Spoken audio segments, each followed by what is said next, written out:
So that's what we're out there. But so I wanted to, you brought up a good point, so I wanted to address that. But today, what I want to do to our listeners is sort of give them like a precursor view or a little taste of what I do when I do workshops or come to your uh, church or your civic organization or your employer and do a workshop that informs people and empowers people and enlightens people on how to not only repair your credit, but how to understand and be aware of the rights that are afforded to each and every consumer under the Fair Credit Act of 1971.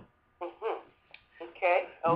Speak to that. One of the things that I cover in the credit repair workshops that we often do is, do you not know you can send a notification of a lawsuit to a credit bureau? And we, even in that workshop, we show you and we go over the sample letter that can be done to let that credit bureau know that you may be taking legal action for the years or the months of reporting inaccurate or maybe negative stuff that was put on your credit in sheer violation of the Fair Credit Reporting Act. Okay, so are you saying that creditors cannot report negative information? You owe me? They cannot, they're really by law, in the federal law, they should not be reporting it on your credit without verifying it with you before they put it on your credit. Okay. And that's where the legality comes in, at where you could, as a consumer, you could send a notification of a lawsuit to that credit bureau because you can show proof. Oftentimes, I would even urge people, when you apply for credit and you get a letter of denial, you need to keep that letter on file. Wow. So that if you decide that you want to do that, maybe after talking with us or maybe going over your file, you have evidence to say, listen, TransUnion, Experian, Equifax, I was denied by such and such bank for an auto loan on October the 12th, 2012, because of you reported this item on my credit. Because here's the thing. You may not be aware of this. Whenever you get denied credit, they have to let you know who was the contributing reporting agency that made them use that decision to deny your credit. Okay. And it'll tell you in the bottom of that letter what made them come to that conclusion that unfortunately they were not able to approve you credit. And so that's your evidence. That's your evidence. In case, if you want to go back to the credit bureau. The bureau, that's right. Now I heard you say something about three things that you call Equifax, Experian, and TransUnion. And what are they? Those are the three commonly used credit reporting agencies that all lenders or companies use when they're pulling your credit. Okay. And sometimes some of them will use like only two at one time. Then sometimes, like when you're buying a mortgage, they'll use a combination of all three. Okay. And then like in North Carolina and Georgia, you have a lot of creditors, as well as even when you're going to like public utilities, you're trying to open and establish lights or water, they will use only Equifax.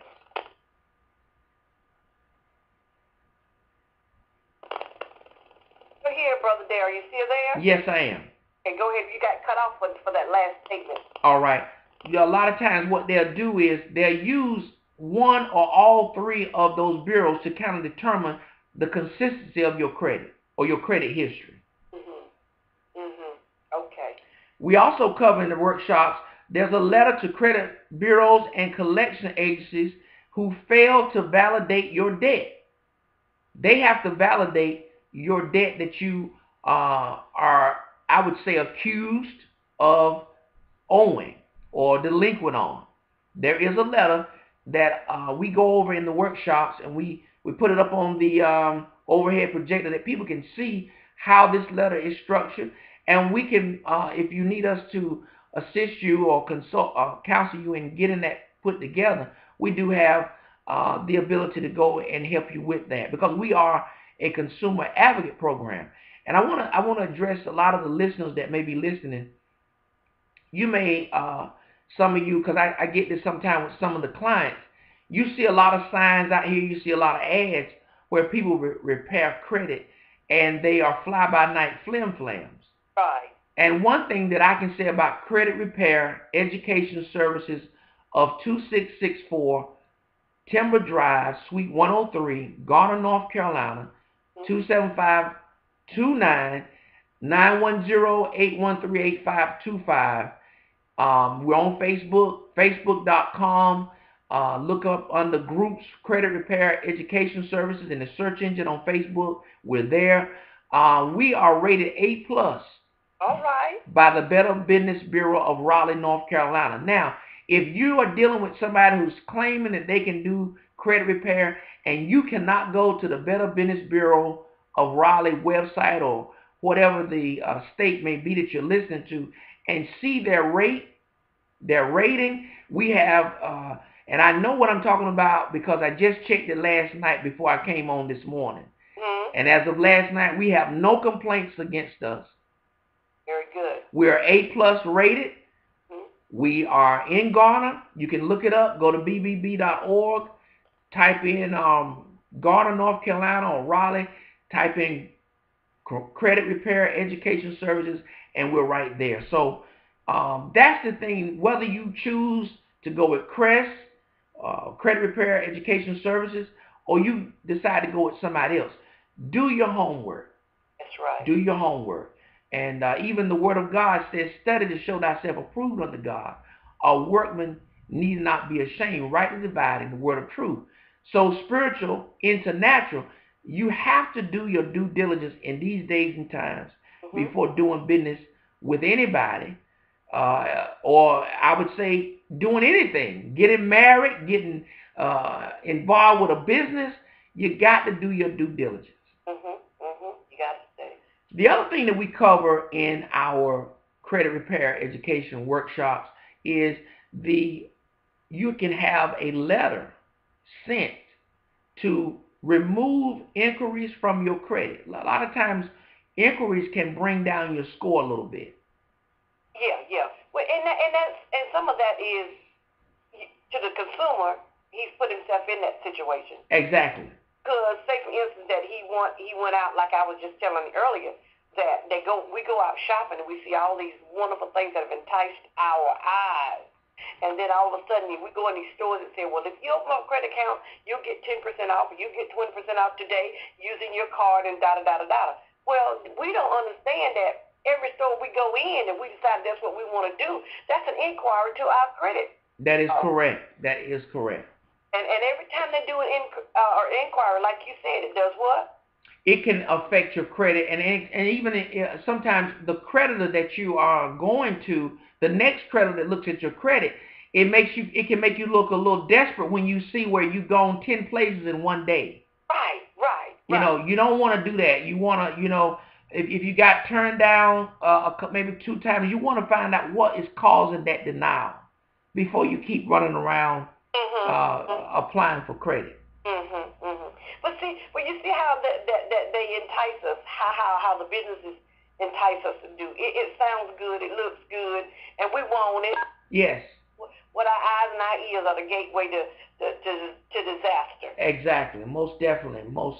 And one of the things that they prey on the fact, we live in an age of convenience. And we live in the age of now. Everybody wants it now and pay later. Right. They don't care how they can afford it. I used to sell cars and be a car dealer. I saw a lot of people who could barely pay their rent, but they had a way of coming in there and finding enough money to make a down payment on a car. And many times, 6 months down the road, the car had to be repossessed, but they wanted to get that car right now. That's a waste. Yes.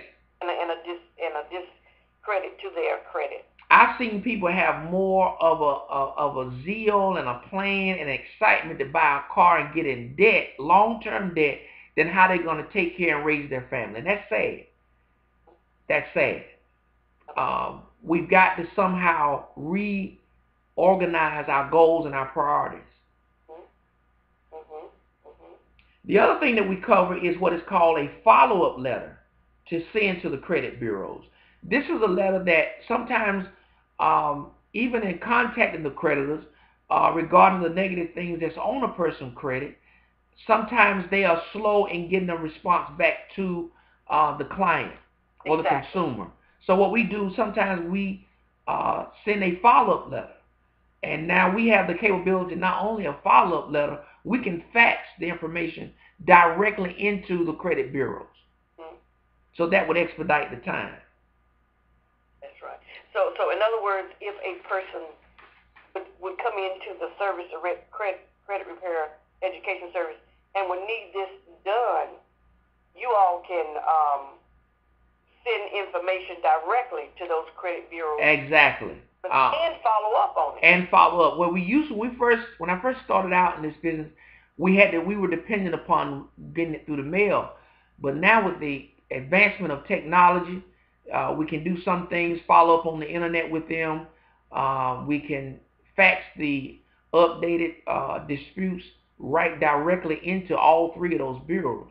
So that expedites the time frame that we can get some results done for the client.